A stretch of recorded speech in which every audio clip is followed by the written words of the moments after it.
Hi guys, welcome back to my channel. Today I'll be doing a tag for you. It's called the End of Summer Book Tag. I was tagged by Steve Donoghue and it was created by simply a book lover.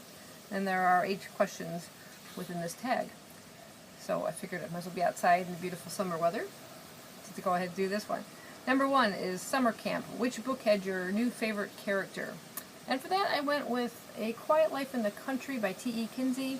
The main character is Lady Emily Hardcastle. The series is set in like 1908, and she's this eccentric widow with a secret past, and she, along with her lady's maid slash companion slash martial arts expert, Florence Armstrong, they end up solving a mystery after Lady Hardcastle moves to the country. She's looking for, she's sort of retired, looking for a nice quiet life, and it doesn't quite turn out that way. Murder ensues, and you can tell by some of the conversations that she and her lady's maid, Florence, have together that they were up to some pretty interesting shenanigans way back when, and it hints at a lot of really interesting stories that could be books of their own. But I'll have to see how the rest of the series goes. This is just book 1, but Lady Emily Hardcastle I thought was a really interesting character. Number 2, Summer Vacation.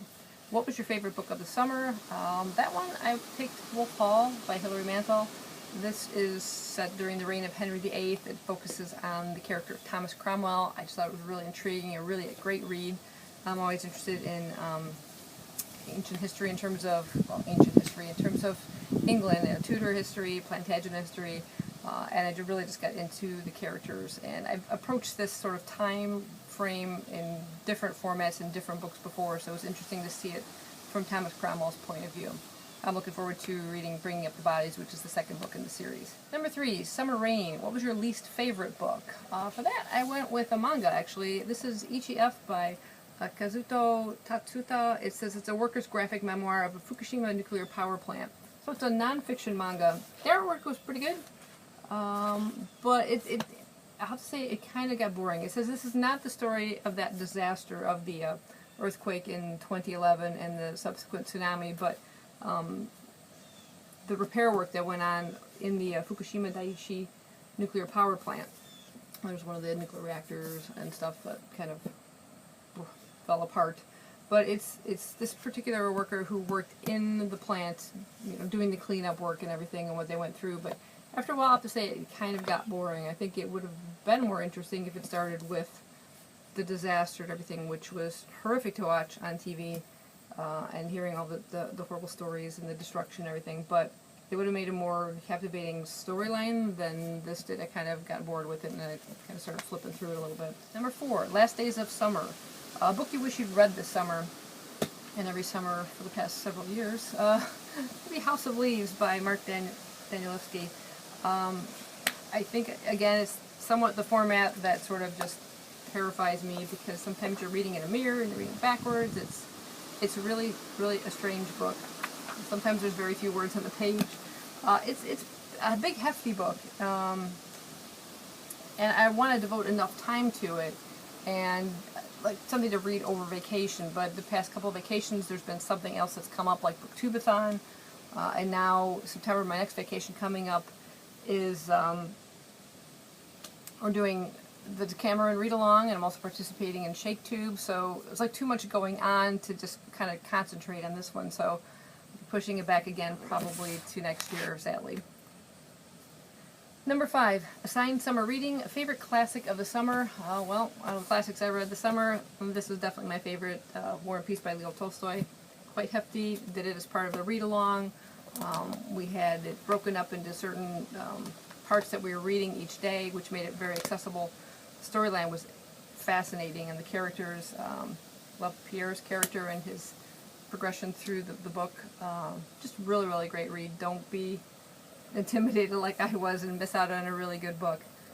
Number 5, Back to School Shopping. What was your favorite book obtained this summer? I looked over my videos for book hauls that I've done, and I've done 2 book hauls this summer. One was a used book haul at Friends of Library sale, and the other one was a new book haul. So I'm going to pick one from both, actually. From the library sale, I came across this little gem here. It's the Tales of Grimm and Andersen, so the Brothers Grimm and Hans Christian Andersen. Select Stories. It's a modern library edition. There's no dust jacket, didn't come with one, but I didn't care. It's only $4, and it's just chock full of stories from both of these selections, so I'm looking forward to reading some of these. And then for the new book haul, I had to go with this beauty. This is the complete works of William Shakespeare, and the Barnes & Noble Leatherbound Classic Edition. It's just an absolute beautiful book. First day of school, the first book that you plan to read this autumn. Now, autumn begins officially on the 22nd of September, so at that point, within the Shake Tube readathon, we'll be reading The Merchant of Venice, so that will be one of the books I'll be reading. But also, because autumn rolls around and I start getting in the mood for ghost stories and horror stories, I'm going to be reading a YA book that I've had for a while here. This is 13 Days of Midnight by Leo Hunt. Just a really creepy cover. I love scenes like that. And the little blurb on the back here just says, Luke Manchett just received a lousy inheritance, his father's collection of vengeful spirits. And they'd like nothing better than for Luke to join their ghostly ranks. So yeah, look at that. Look at that cover. That'll put me right in the mood for Halloween. Question number 8. Favorite subject. Which new releases are you most anticipating? And if you've watched my channel before, you know I generally don't tend to look at what's coming. I have so many books to read on my shelves that I'm not looking for, I don't pre-order books. I'm not looking that far in advance, which may seem like an odd thing to say for a bookseller, but like I said, I've got too much going on right in front of me than to bother looking to see what hasn't come out yet. So, no answer for number 8. But yeah, anyway, I don't know who to tag. Who hasn't done this yet? If you haven't done this yet, summer's quickly ending. I'm going to go ahead and tag any of you who haven't done it yet, so consider yourself tagged, and I'll see you guys next time. Bye-bye.